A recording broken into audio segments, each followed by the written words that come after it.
Welcome, listener. I'm glad you're here. Take a seat, next to the fire.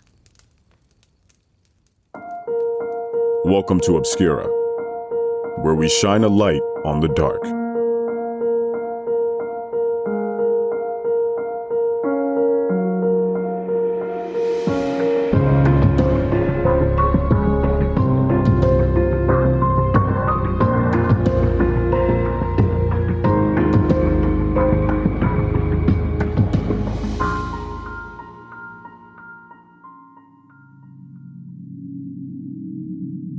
January 7th, 2007. The early morning hours. Vancouver, Washington. Sunday, 1/7/2007 at 07:03. 911, how may I help you?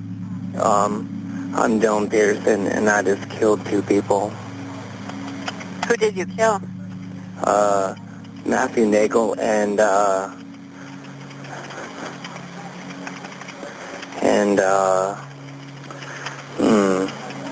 Mrs. Nagel, I guess. Dylon R. Peterson, age 25, has just committed a monstrous act.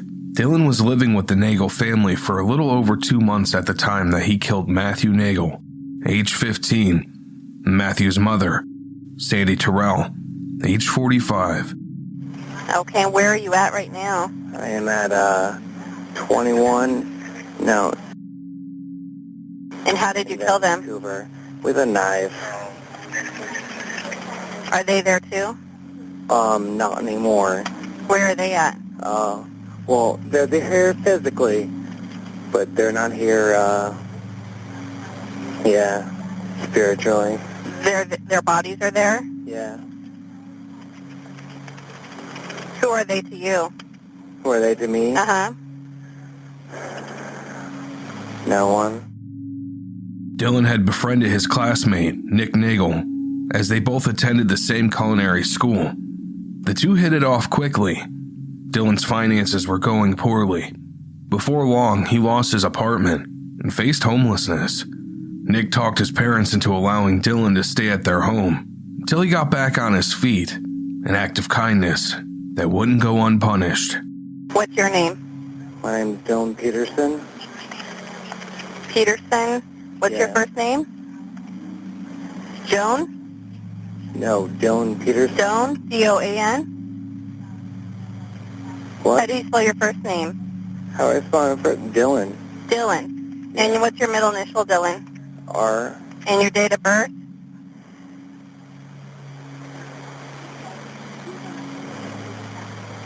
Come on, I just killed 2 people. What's your date of birth, Dylon? Come on. Dylon, how old are you? The lights on. Get them here. Okay, where are you at in the house?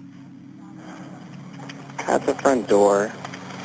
Where's the knife at? Where's the knife at? Mm-hmm. I don't know. Okay, Dylon, tell me where the knife is at. You know where it's at. No. A knife? I'll look for it. No, I don't want you to get it. I want you to tell me where it's at in the house.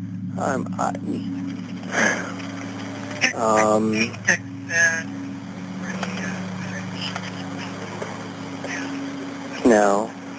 I Okay, killed well- 2 people. It's awful. Why did you kill them? Why? Uh-huh. Why? Oh. Do you live there? No. Okay. How did you get into their house? They let me in. Okay.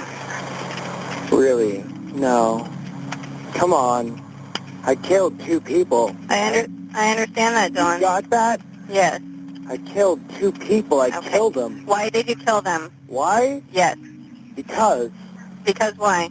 I was born to. Okay. Eric Nagel, Matthew and Nick's father, wasn't home during the murder. He was away for business reasons, and his ex-wife Sandy was house-sitting while he was away. Vancouver K Street.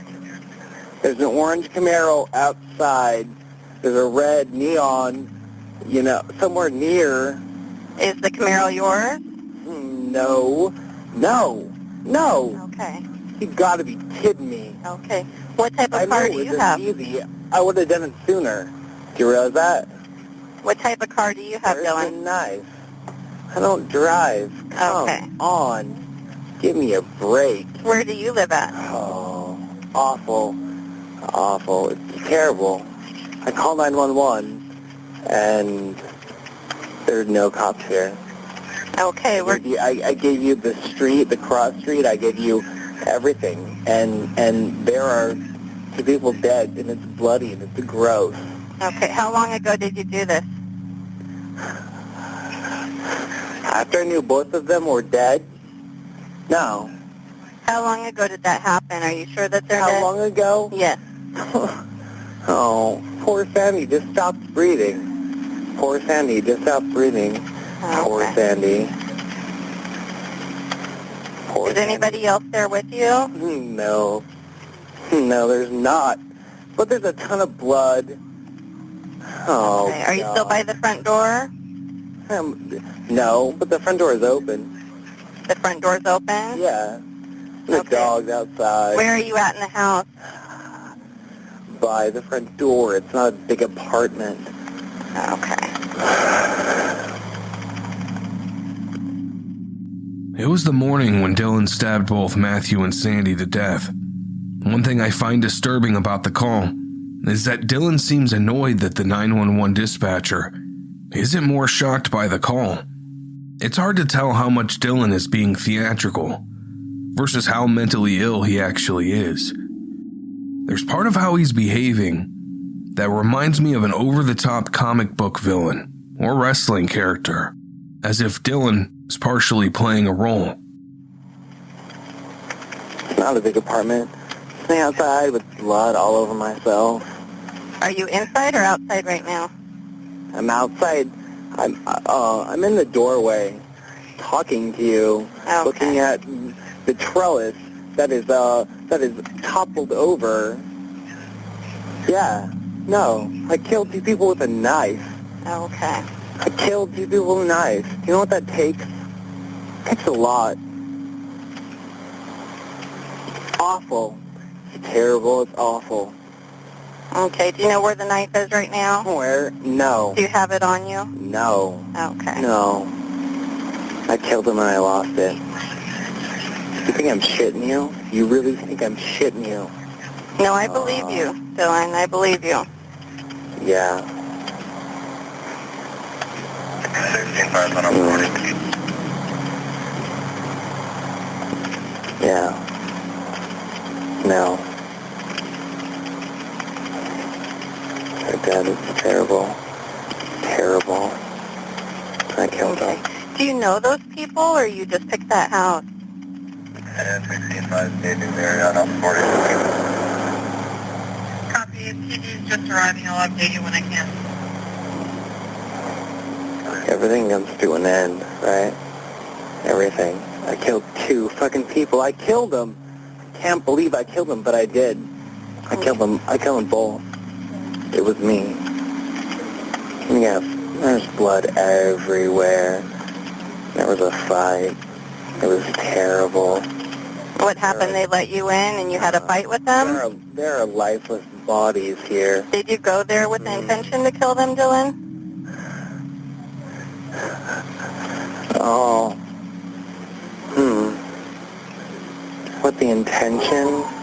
Oh, I think they're here. I think the cops are here. They want you to stay on the phone. Yeah, absolutely. No, the cops are here. The dog's barking, the cops are here. Okay. Yeah, they're here. All right. Okay, stay on the phone until I tell you No, it's okay to hang up, okay? The cops are here. They're here.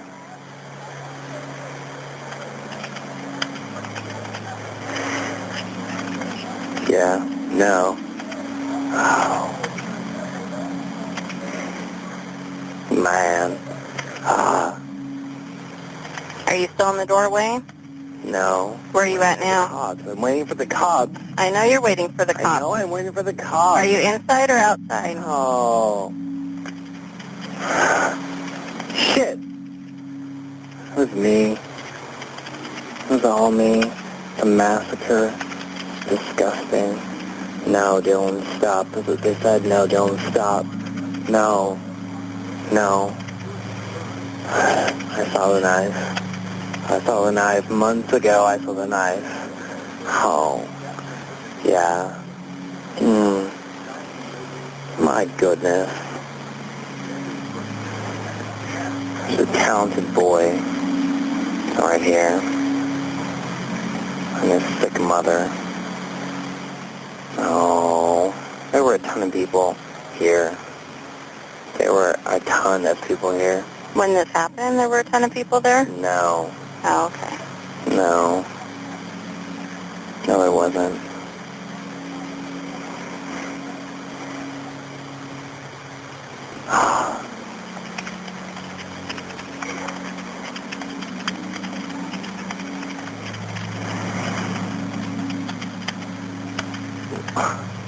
Come on. This is not a joke. This is not a joke. I'm talking to you. I'm staying on the phone. Yeah, I understand it's not a joke. Yeah. There's nobody here. Yeah.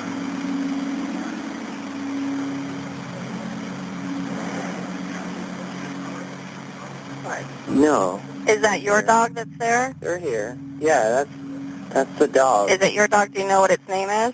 It's Daisy. Daisy? Mm-hmm. What type of dog is it? Daisy. It's a black lab. Okay. Where is it at right now? Is it outside or Oh, inside? they're here. All right. Okay, make sure your hands are visible I will. if they call you out, okay? Okay. Okay, make sure your hands are up and Alright. visible. You don't. I have a bloody hand. Okay, make sure they're up and visible. In the final moments of the call, a bone-chilling scream can be heard. I'm going to play some of the quiet moments leading to this moment, to let things build. Some speculate that this is a friend or family member of the Nagel family, arriving and reacting to the gruesome scene.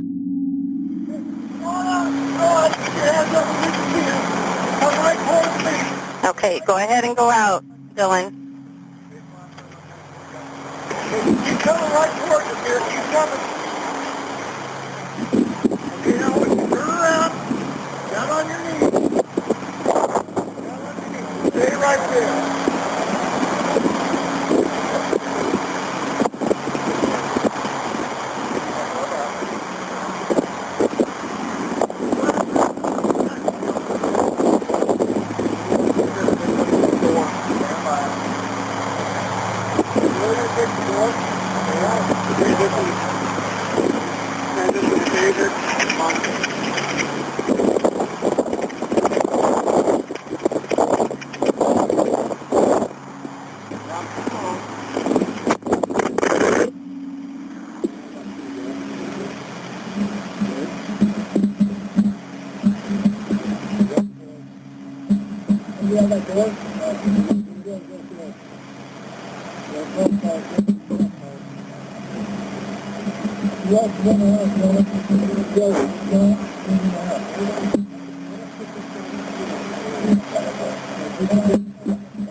The Oregonian reports, the murderer sat in Clark County Support Court Tuesday.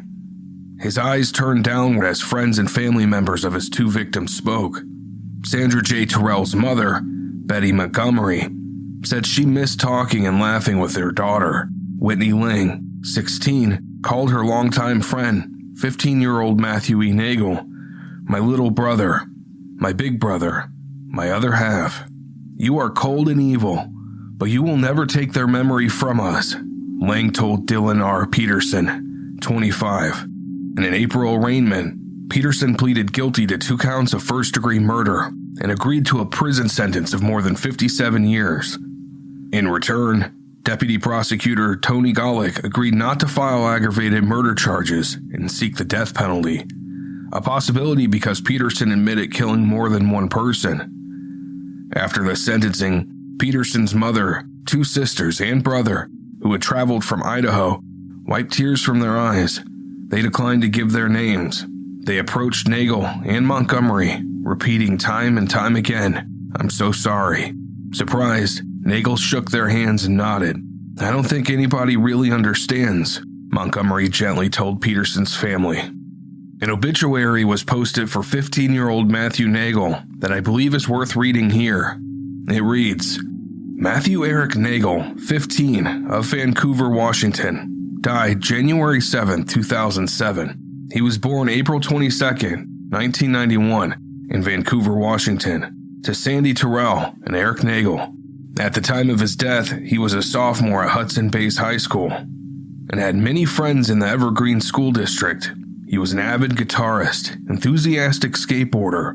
Matthew is survived by his father, Eric Nagel, grandmother, Betty Terrell, grandfather, Carl Terrell, grandfather, Bill Nagel, brothers, Nick Nagel and Cody Dusha. He was loved by many and is missed by all. One final thing to note surrounding this case is that to this day, there hasn't been an established motive. In his 911 call, Dylon R. Peterson simply stated that he was born to kill. A detective came and knocked on the door, and I said, "Is it Renee?" And he just gave me that solemn look. It was the worst day ever. The Proof podcast is back with a new case and a new season. 23 years ago, 18-year-old Renee Ramos went missing. Her body was later found in an empty Home Depot building on the edge of town. I don't think that they arrested the right people. It's about time somebody's trying to do something. She had a black eye about 2 weeks before she was murdered. They are involved. They definitely had her body and her backpack. You know people are going to judge you, right? Of course. They're judging me now. They've been judging me damn near my whole life. You can listen now to Season 2 of Proof, wherever you get your podcasts, and follow along with us as we reinvestigate the murder at the warehouse. I have to ask, did you kill Renee?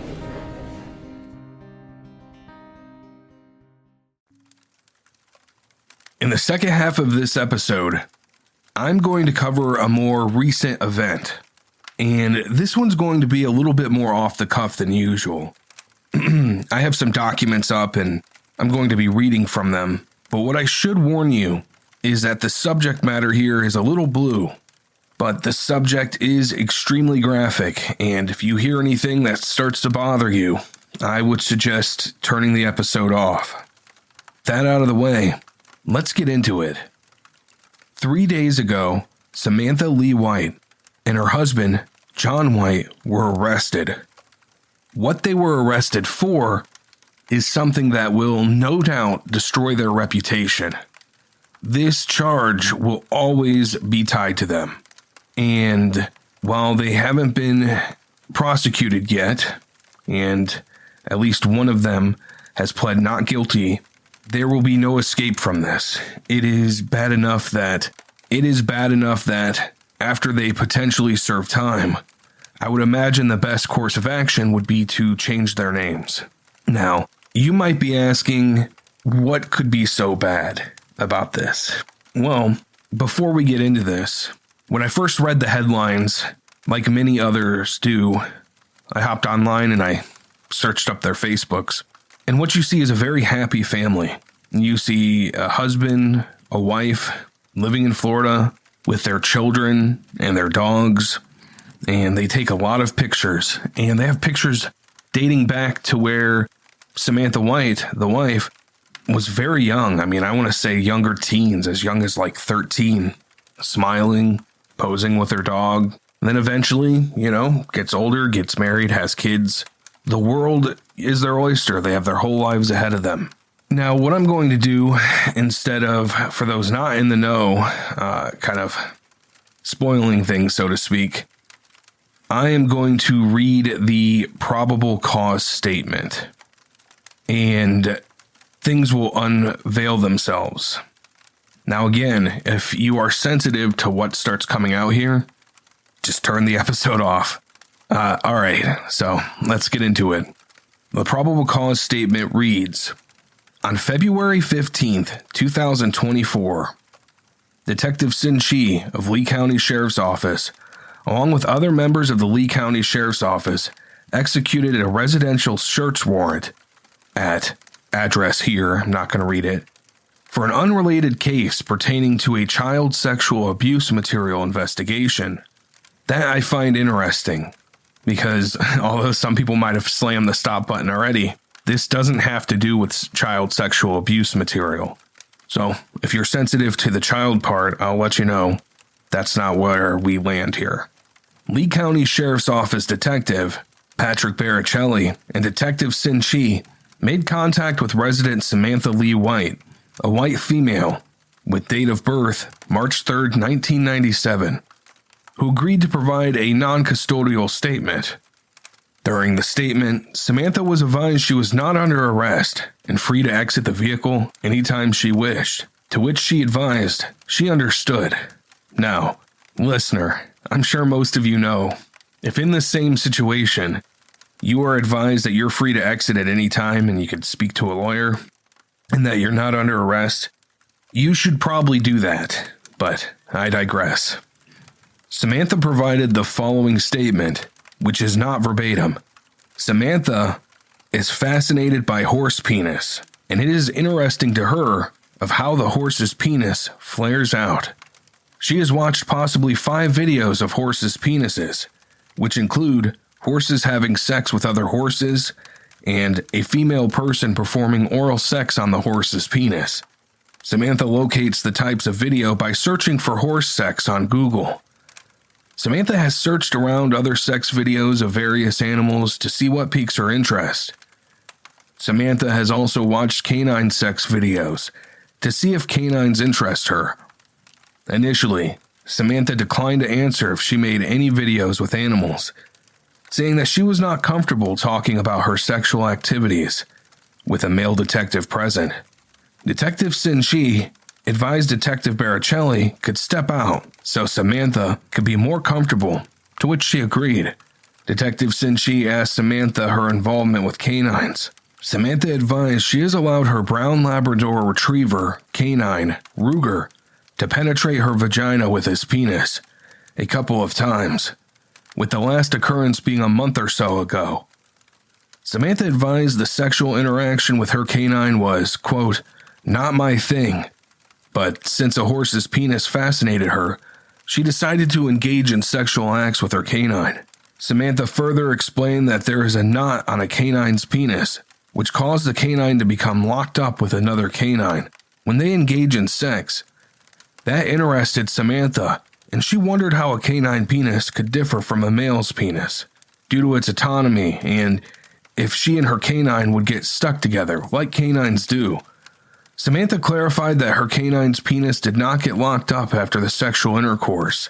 Samantha also stated initially she had sexual interaction with her canine when her husband, John White, a white male with a date of birth May 1st, 1995, was not present. Samantha was not sure if John was interested in watching her and the canine engaging in sex. Samantha proceeded to say that the first time John attempted to be present when she had sexual intercourse with their canine, the canine became aggressive and territorial. From that time, John only watched her engaging in sex with the canine from behind the door, as to not have the canine notice him.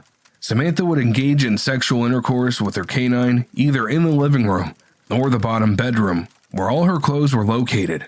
Samantha advised she did not know why the sexual interactions kept happening, but said sometimes when she drinks, she gets horny, or, at other times, her husband would be asleep or showering and felt like her male canine was giving her attention. Samantha further said sexual intercourse with her canine was enjoyable for 2 minutes out of the whole interaction.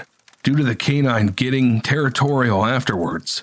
Samantha advised she engaged in sexual intercourse with her canine 4 to 5 times, which included the canine penis penetrating her vagina, or the canine humping her when he wasn't able to penetrate her.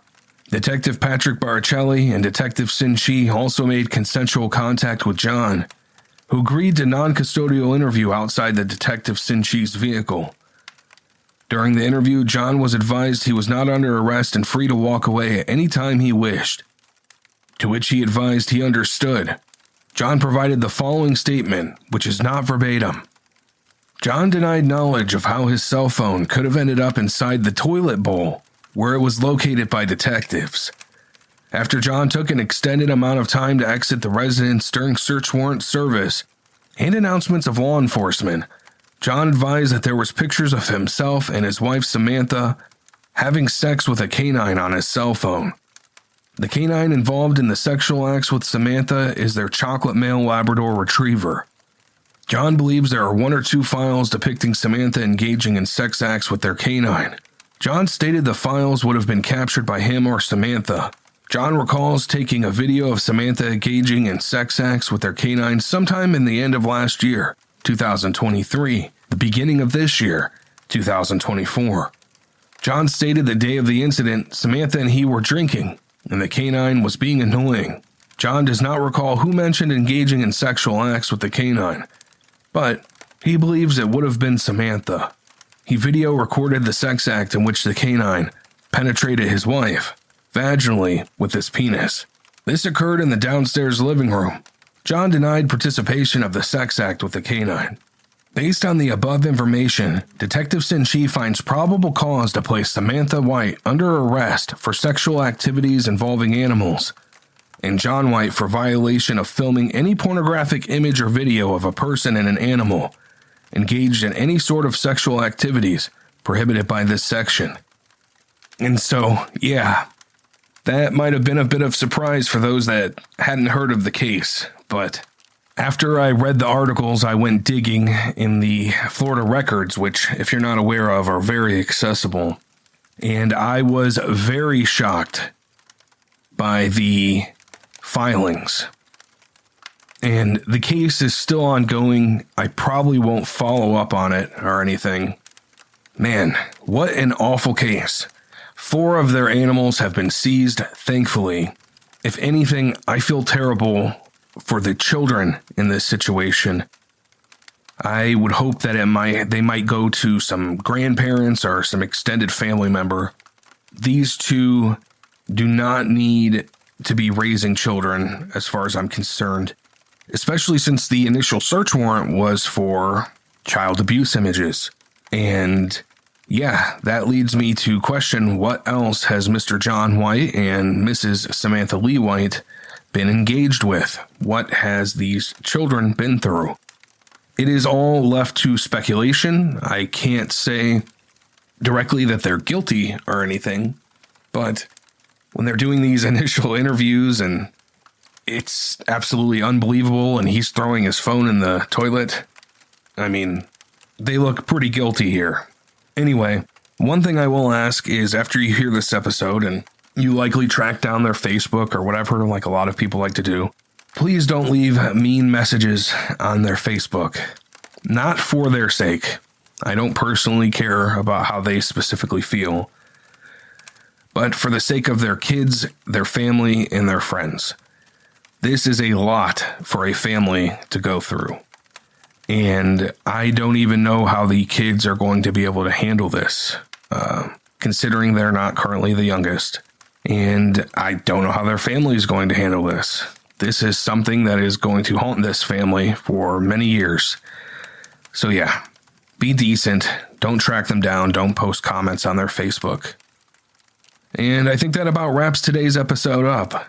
I hope you enjoyed this new segment here where I covered something a little bit more recent, as disturbing as it was. And I thank you for listening. Keep the fire burning.